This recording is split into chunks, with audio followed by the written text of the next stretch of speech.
DJ and Metal Craig of Craig's Millstorm here. I have one of the members of Incantation with me today.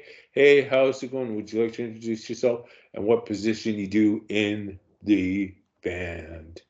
Okay, well, I'm John McEntee, and I am the guitar player vocalist for Incantation. And yeah, it's great to be here with you again doing this. Thank you very much.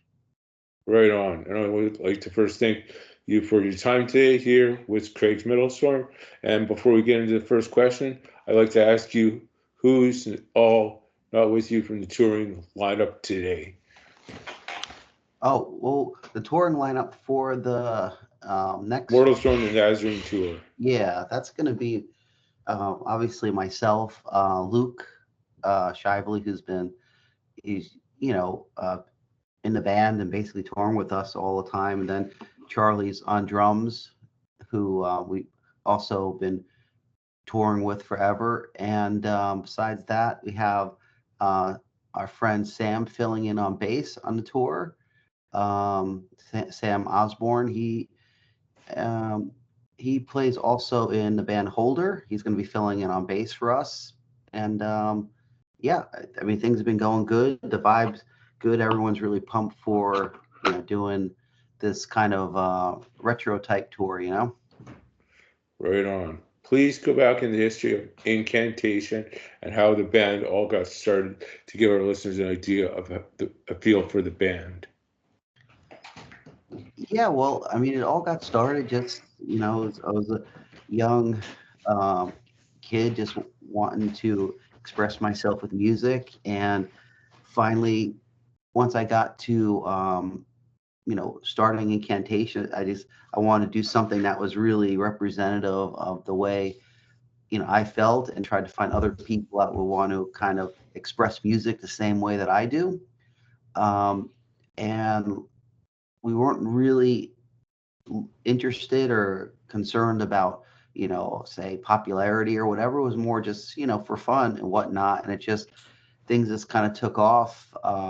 We just happened to get, you know, people happen to like our stuff, I guess, we just kind of, you know, before you know it, we're here, you know, still doing it after all this time. It just, yeah, it's pretty exciting to be able to take something from its infancy and still do it. It's over 30 years since we started. We started in 1989, so yeah, it's pretty crazy.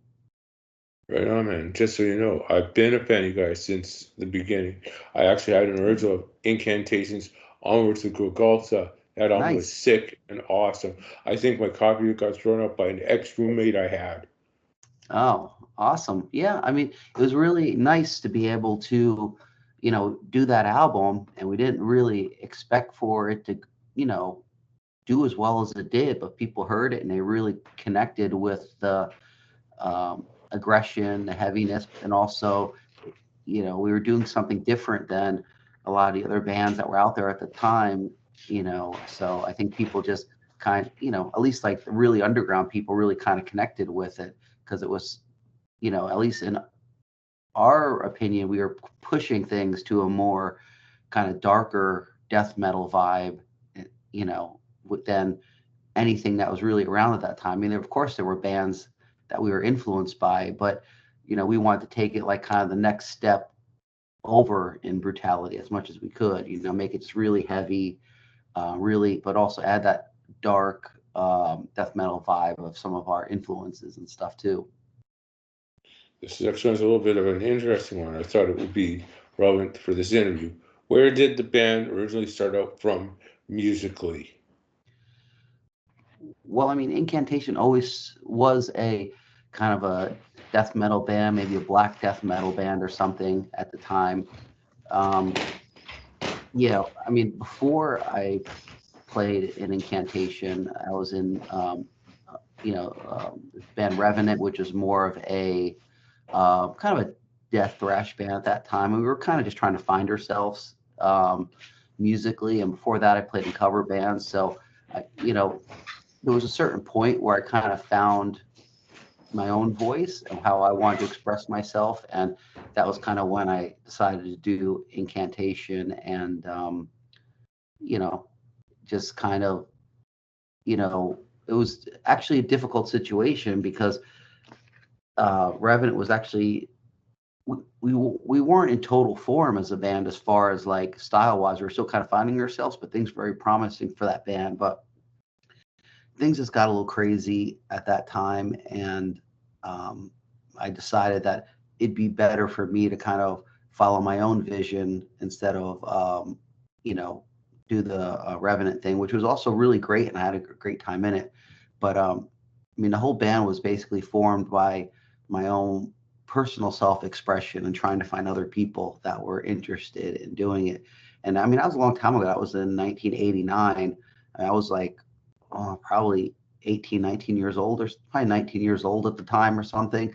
Just, you know, kind of like your average metalhead that just wants to tell the world to fuck off and do it in their own kind of personal way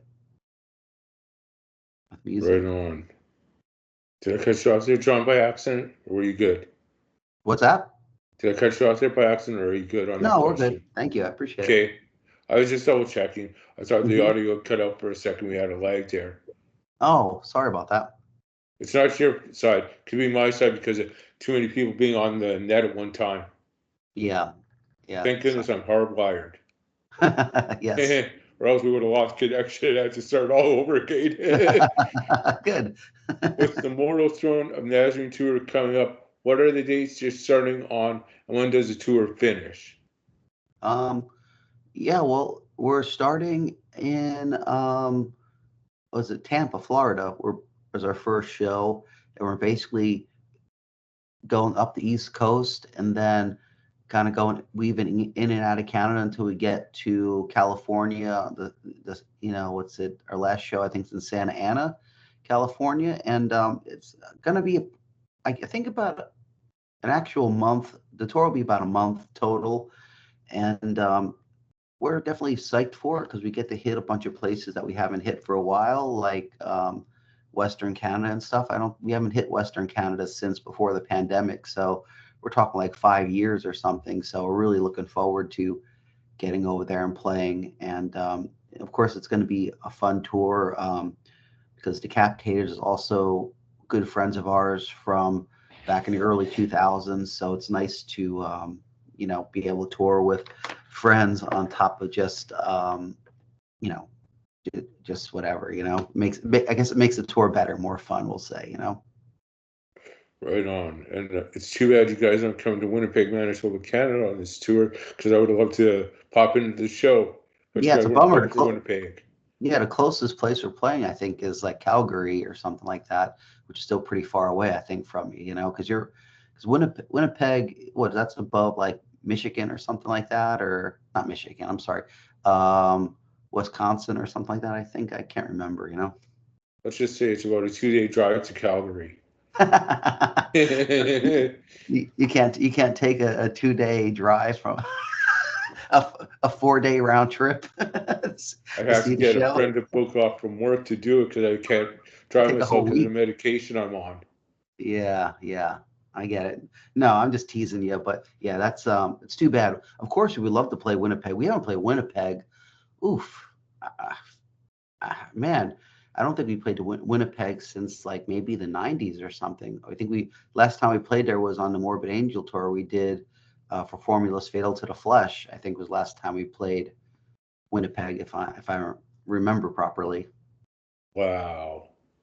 And that was yeah 98 I think, and Diabolical Conquest tour. Wow. Will there be merch for sale on the tour?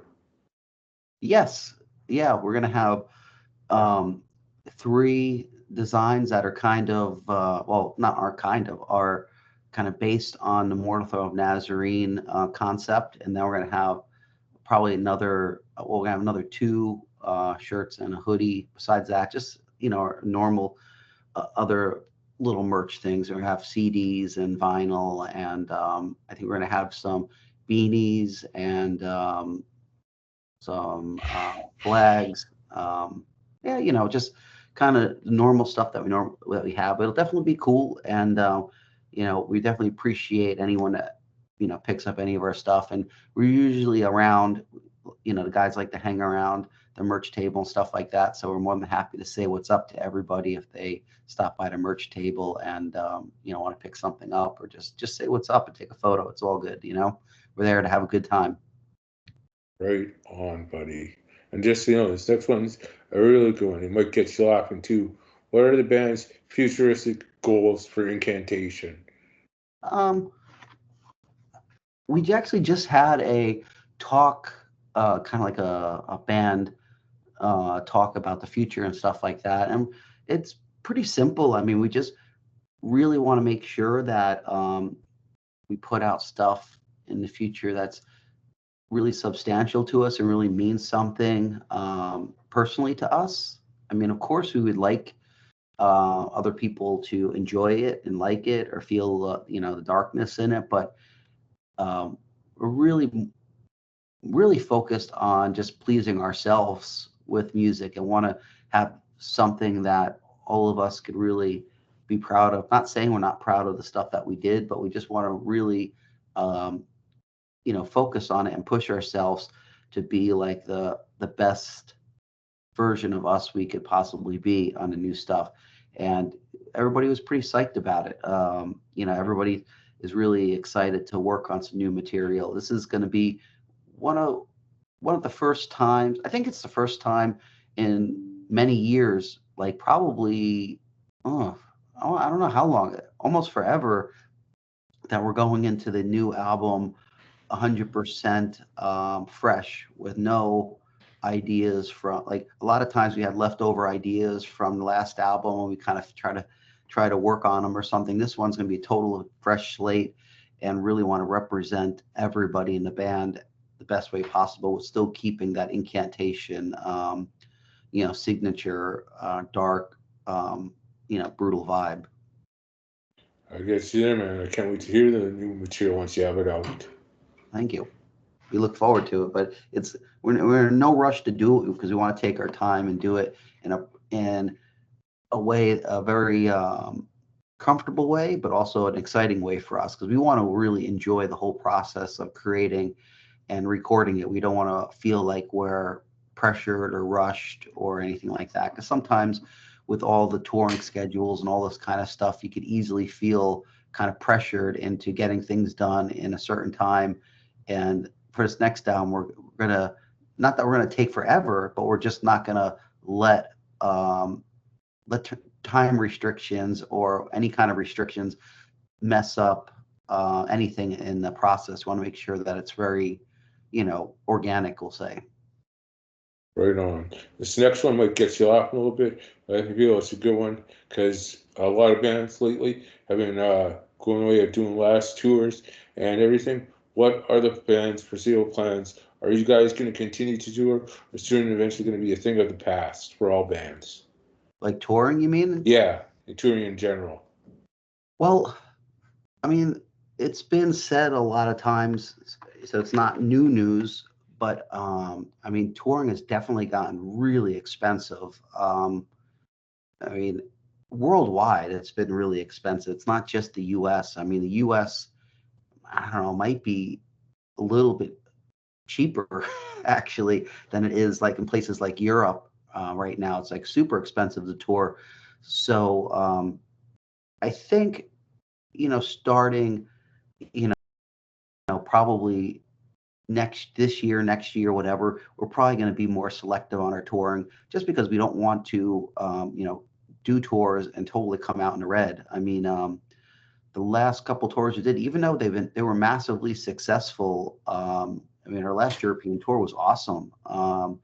We played some really great shows, and everything was good, but the expenses were just so damn high that it eats up like any profit that you get from it. And it's not like we do this for the money, but it's like obviously to live life, you have to pay bills and stuff like that. So it's really important that um, you know we figure out a way to make it you know the proper way that we want to do, but also come home so everybody can have money to at least at the minimum at least cover the time they were gone and stuff.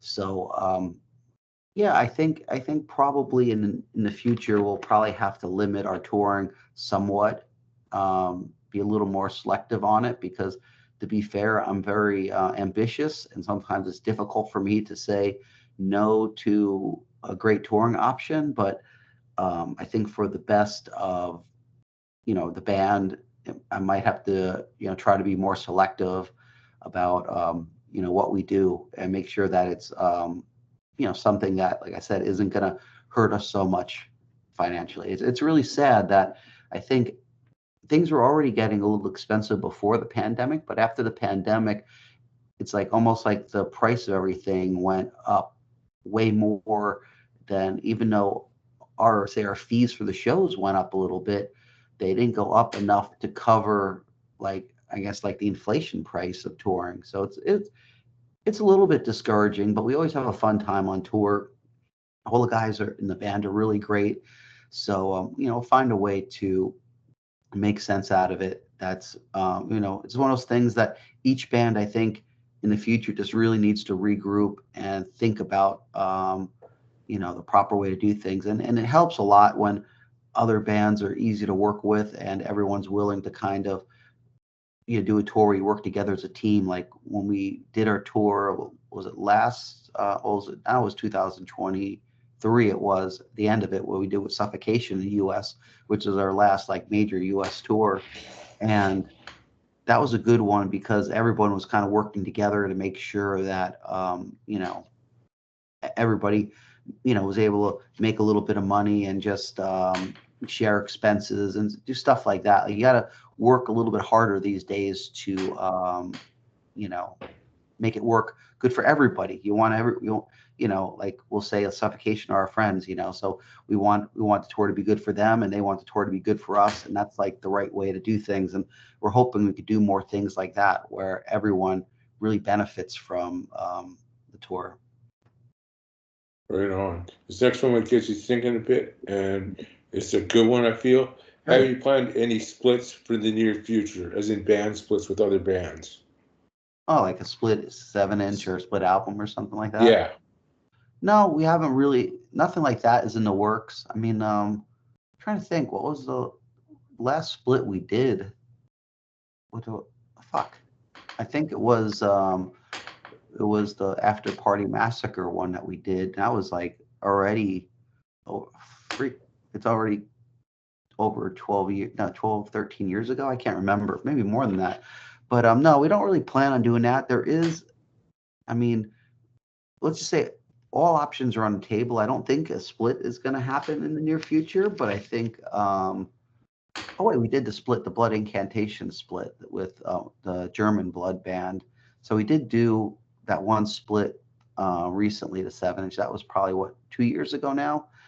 Um, but as far as like our next release, I would say it's either going to be more of a album or a EP or something like that. I mean, we're just going to kind of take it as it goes because we have such a vast discography of songs that we don't need to record stuff or write stuff unless it's like, we really feel good about it or it feels like it needs to be, kind of done or expressed.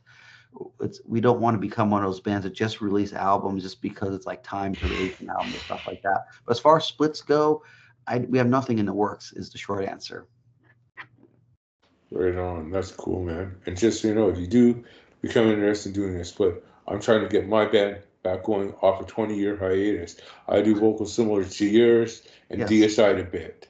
Nice. Nice. Yeah. Yes. Deicide. Yeah, what was it?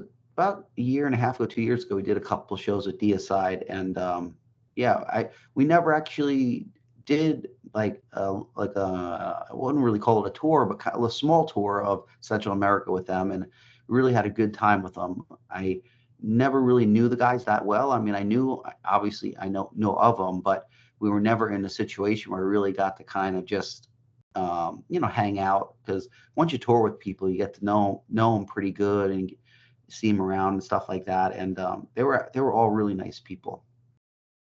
I get you there. I met Glenn Benton back in 2010, 14, I believe it was, Mhm. just 2 years after I had sobered up from my drinking issues, and he was cool as heck with me. I got all my CDs autographed by him.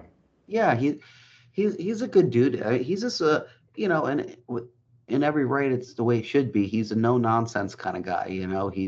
He's honest about how he feels about stuff, and he's very he has strong opinions, and that's good. I mean, we're metalheads, and we should have strong opinions on what we like and stuff like that, or what we're into, or how we want things done. And yeah, I had a great time. I really hope to get to do some more shows with them, or maybe a tour with them. It would be a total blast. I mean, yeah, I mean they're really great. Glenn's a great guy. Steve's cool. All the guys are cool. Kevin, they're all really great guys. The two guitar players I have now are fantastic. They do an awesome job in the band.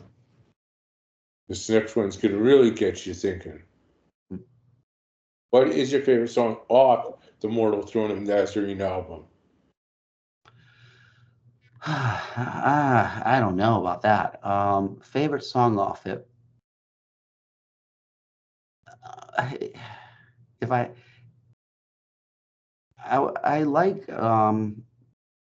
like Demonic Incarnate a lot because it was I think on that song we did something that was very special, and at that time especially.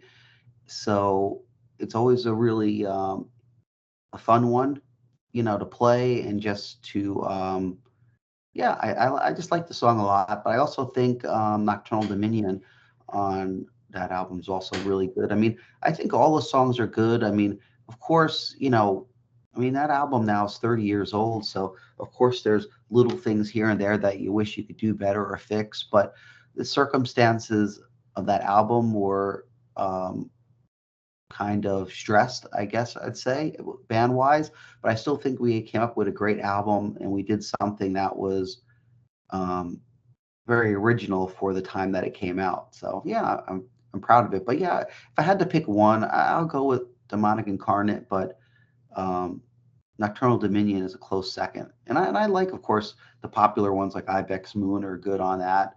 I mean, really, the whole album's a pretty. I like it because it's a pretty cool journey from start to finish, which I think is makes for a great album.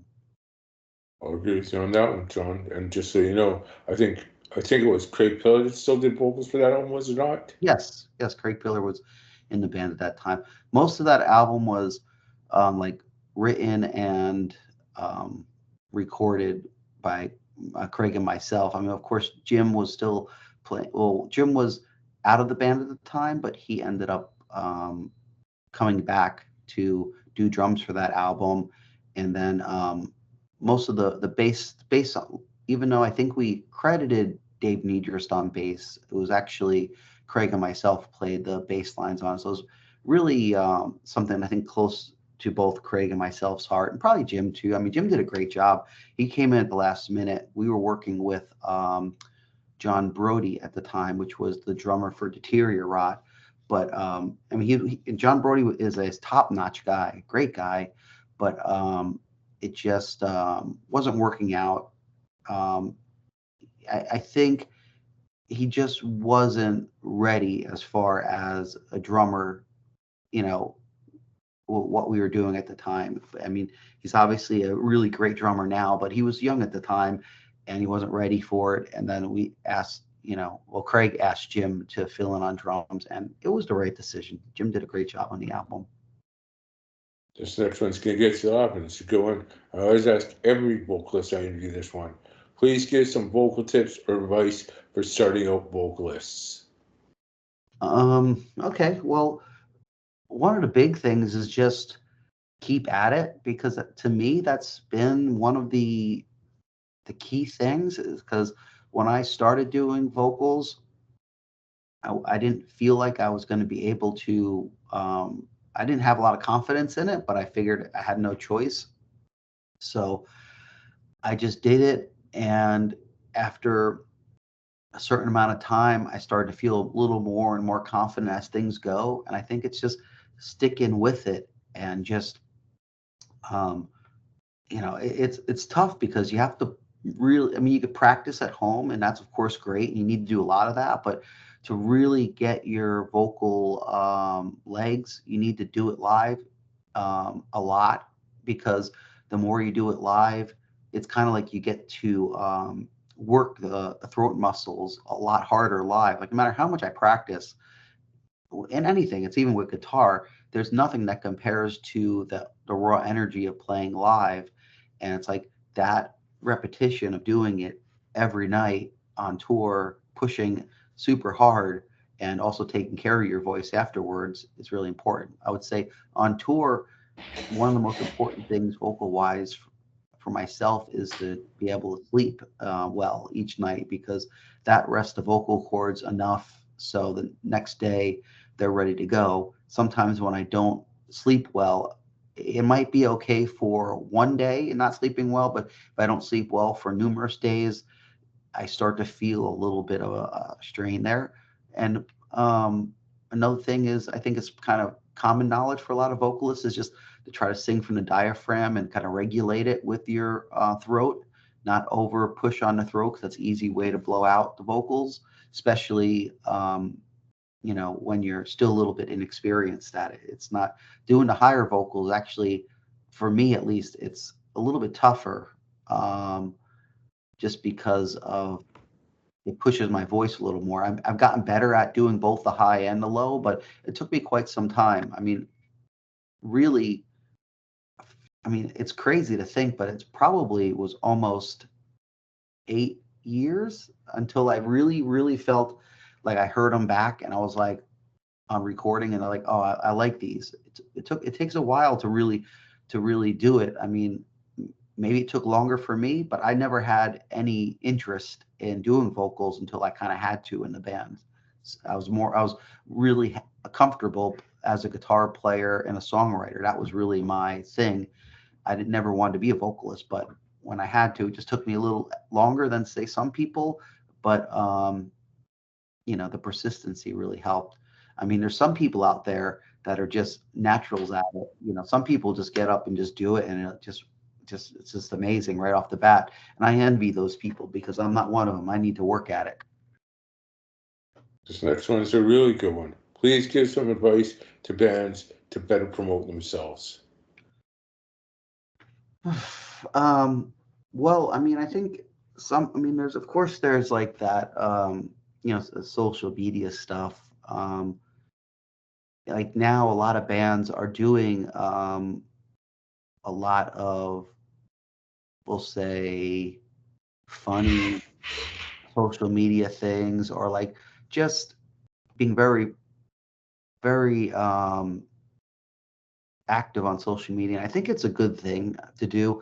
I don't do it nearly as much as I should. It's like I've always had a thing where even though I have no problem with my private life, I like to kind of, you know, keep my private life private and keep my professional life more in the spotlight or whatever. It just I come from a different generation, but I think if I gave any advice, at least especially for a smaller band, I think it's very important to be active in your scene. I think it's important not just to do social media stuff and depend on that. I think it's important to go to shows and talk to people in your scene and actually be a real person to somebody, not just some kind of internet kind of thing or whatever. Because there's nothing um, there's nothing better than person to person, friendship or whatever. Be able to shake people's hand, talk about their bands, and I think you also have to be not selfish as um, in a band. You need to work with your scene and work with the other bands in your local scene to help build the scene up and stuff. Of course, everybody wants the best for their own band, but it what's best for the scene is usually best for everybody involved in it. The people that go to the shows and the bands, other bands that are doing it. So a lot of it is just be cool. Right on. This next one is a really cool one, but unexpected one. If you had an opportunity to co-host a radio show, would you be interested in doing one? I mean, yeah, I did the Rock Fantasy Files a lot when I was, in the pandemic and stuff like that, when I had a lot of extra time to do it, and I had a fun time doing it. I I would be into it, but it's more a time thing. It's really difficult um, to like to do. We'll say the radio show or like the podcast kind of thing, like we were doing with um, the Rock Fantasy Files. It was fun, but I had more time to do like my research on stuff. It's like now it's like I'm so busy with band stuff that I can't do as much research. And not, I mean, a lot of the stuff that I would talk about was very off the cuff and like part of my, it just in me, so I just know it. But at the same time, you do have to do a little bit of, back work, and some of the interviews I did with some of the bands and stuff, I had to do a little research on because I wasn't super familiar with them and everything. So, I mean, I definitely like doing it. I just, it's a time thing. If there's a way to do it and, do it not too labor intensive, it's cool. I mean, I think there's a radio show, not the radio show, but the podcast, Jamming Out All Badass in Texas, um, and I did a couple episodes on there, which were pretty cool and pretty fun because it wasn't something I have to do all the time. It was just every now and then. And hopefully, before I get on tour again, I could do another one for them. But I mean, I would definitely be into doing it. It's just more time management to make it all happen. I guess yeah, it is time consuming doing interviews, radio setup, all that stuff. I know for a fact because I've been doing this internet radio gig for 11 years now. Yes, it's a lot of work. Yeah. I mean, For a it's a 2 to 3 hour show, takes about 40 minutes for me to set up. yes, yeah. Sometimes it can be even longer depending on the situation. I get you there, man. This next one's a really good one, though. Who are the band's musical influences? Well, I mean, if you speak to each member, I'm sure there's different things that have influenced them to get them to this point. For myself, I'm always going to be influenced by the bands that I grew up with as a teenager and whatnot. And luckily, I was introduced to a lot of great underground music in the '80s and stuff. So it's a lot of that stuff. I mean, it could be, you know, anything from, the bigger metal bands from the '80s, like the Iron Maidens, Judas Priest, and even stuff like Black Sabbath or whatever. But I think incantation wise, it was I really got influenced a lot by like some of the Necrophagia demos and the Season of the Dead album, and also like some of the other underground stuff I was hearing, like say the early Morbid Angel demos and unreleased Abomination's Desolation album at that time. You know, more obscure bands like Necrovore I was really into, and Sarcophago. I was just really influenced by a lot of the thrash and death metal bands of the mid to late '80s that was pushing the limits. Like early Death, obviously, stuff like that. A lot of the old Swedish bands like Nihilist, like the Pre-Entomb band, and early Dismember, and just it was the stuff that when I heard it really crushed me, really kicked my butt. Like even like a Bolt Thrower, like Realms of Chaos was a big one for me. Pestilence, Consuming Impulse was a big one for me. I mean, there's a lot of great albums, and at that time, a lot of that stuff just really inspired me to, um, you know, push more to the limits, kind of like what they were doing. And also, of course, old bands like Creator, Destruction, Sodom, those German bands were a big influence. So many. It's like almost like you just your influence, just you take a little piece from here or there to kind of build your own kind of identity. But the thing for me was I wanted to do was make sure that the band sounds like itself and doesn't just sound like our influences. Like a lot of bands, unfortunately, they might be great, but they're basically giving you like a different version of the same thing that was already done. And we like to try to, be make sure we're ourselves and be original about it. Right on. This next one's a good one. What social media outlets can the band be reached on? What social media said? Yeah, social media outlets Yeah, like well, I Facebook, mean, Instagram. Yeah. everybody in the band has their own personal social media, so you can get like Charlie and Luke and everyone directly on social media, like Facebook and Instagram are probably the most prominent ones. For incantation directly, we have Instagram and Facebook.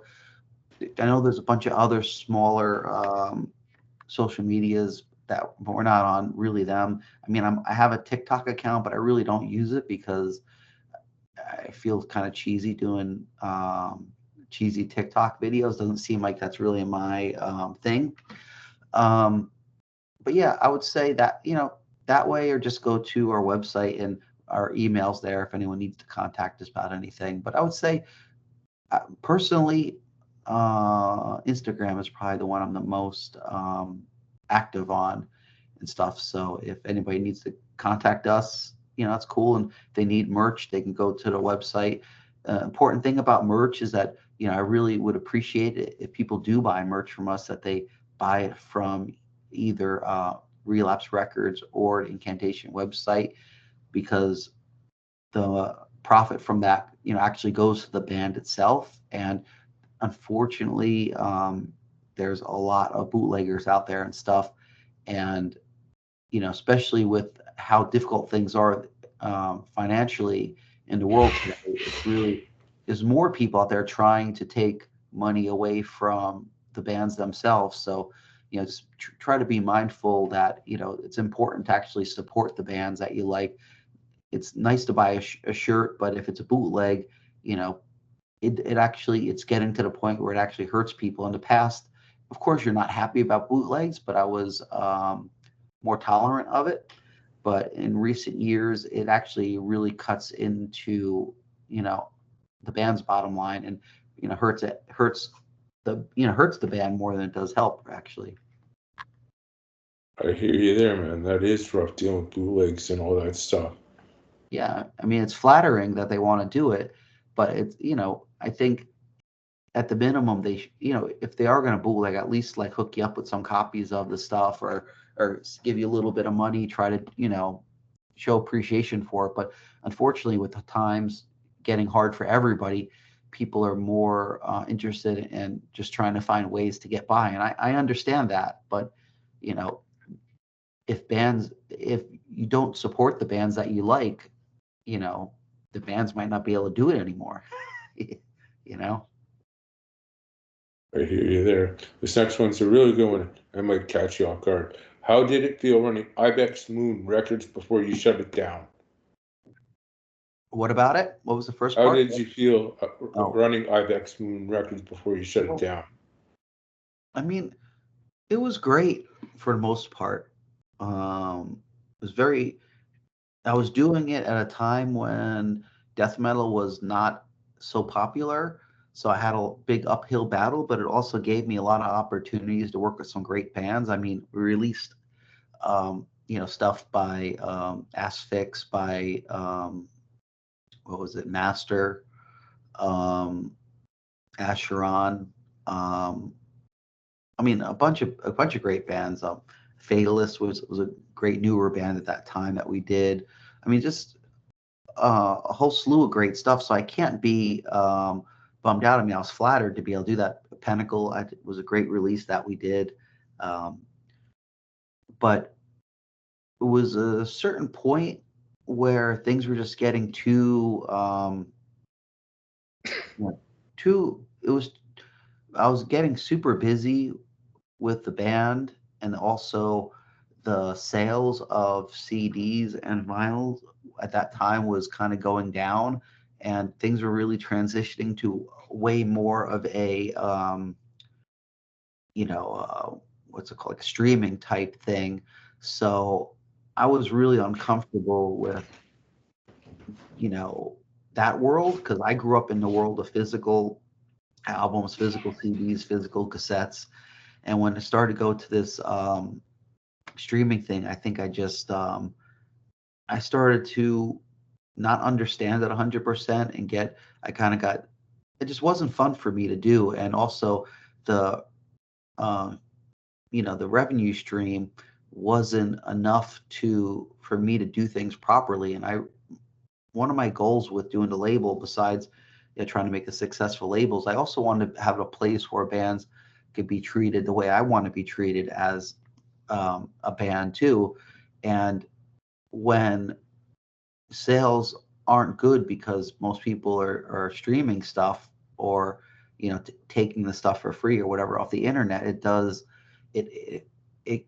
made it difficult for me to be able to meet the bands that I was working with expectations, and it wasn't a good feeling for me. So I decided that maybe it's better to just you know stop doing it. And also at that time there were other personal things in my life that was also um, I needed to stop investing money in the label because there were some financial issues that I needed to take care of. And it's like the label, unfortunately, towards the end became kind of like a money pit for me, putting all this money in and getting really little back. And it just, it wasn't worth it. And I didn't have the disposable income to be able to keep doing it, even as like even a hobby label or anything. Right on. This next one's a really good one. How did it feel making appearances in Funerist, Tribe of Pazuzu, Beast of Revelation, Revenant, and Mortician? Okay, well, first of all, um, Revenant, we'll go with that since I'll go with the oldest to the newest. Revenant, I mean, Revenant, I was really fortunate to join that band. I mean, I met Henry Vegian from Revenant, from a record store I was working in back in the mid 80s or mid to late 80s, I guess, 86, 87 or something. Um, and it was really great. I mean, I felt super excited and liberated to be able to find other people that liked extreme music, and I learned a lot from that experience. That was awesome. I mean, I even though uh, you know let's just say I was young and super ambitious, so I might have been a little bit hard to work with as far as I was a little pushy on stuff, but I think I have lots of great memories from that. And the um, yeah, the memories and just the um, experiences that we did, or it's always something that's really close to my heart. The next one was Funerist, and the Funerist was a band that my ex-wife was in, um, or and we basically like restarted. It was a band from like the mid '90s that ended up kind of disbanding, and we kind of restarted it in the early 2000s. And I'm proud of the work I did with that. I mean, you know, I spent a lot of time and effort, you know, with the music aspect of recording, also just, we did a lot of good touring. We put out, two really good, fun records to do. And yeah, it was a great experience. I really, um, you know, it was a good thing, it just, you know, in time, things just, fell apart with that, and that's the way it goes or whatever. But it's better to just look back at the positive times that we had in the band and the great experience we had, and something I definitely feel proud of, and I think everybody in the band feels proud of. And then let's see, next was Charles Pazuzu. That was a good one. Yeah, my friend Nick um, hit me up for that. Well, actually, what's it? My friend Jason put me in touch with Nick to do this. And yeah, Nick was basically just trying to do a project. He used to play in a band called Soulstorm from back in the day, and he ended up wanting to do something more death metal. And yeah, I had a blast doing it. I mean, I it wasn't really my thing. He had all the music done. He had basically everything done. I just had to play on it and stuff. So, it's what it was still fun to be a part of it. Nick's a great guy. So, yeah, it was a lot of fun. And, if he ever asked me to help out again, I would be more than willing to do that.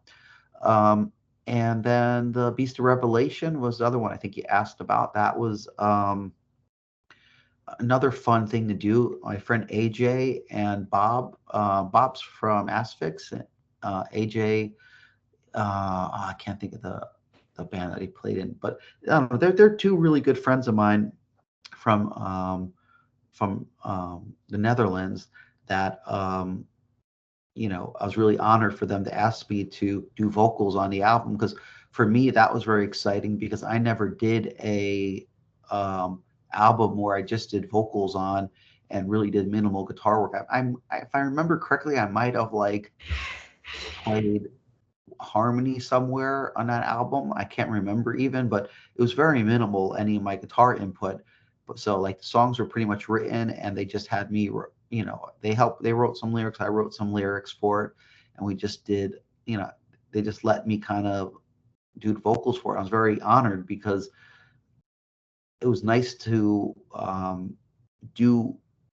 Well, first it was nice of them to ask to do vocals. It helped me with my confidence as far as with my vocals, and also I was able to do something outside of the scope vocally of incantation and try to do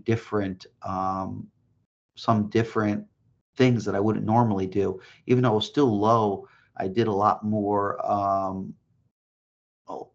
I tried to experiment a little more vocally, and I remember doing a bunch of different versions of each song and sent it to him and said, here's some ideas on stuff. What do you think? And they were happy. They were so happy with it. They just kind of like were able to kind of cut and paste what parts they wanted to put where on the album and stuff like that. But it was a great, great experience. I mean, I love doing stuff like that. Just I don't always have a lot of time to do, but when I do, it's awesome. And actually, a newer one that I did. I don't know if you're going to ask me about this, but I also did vocals for for one song for the the last Necrophagia album, because Killjoy passed away unfortunately.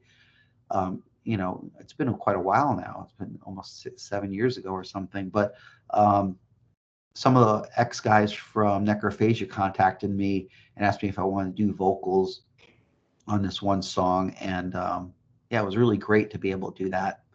Um, yeah, it was a total honor, and it was really cool for me because I was friends with Killjoy, and they still had some, like, they had part of his vocals, and I had to kind of finish the vocals on the song, and it was a real honor to be able to be on a recording with my friend that passed away and be able to do kind of like a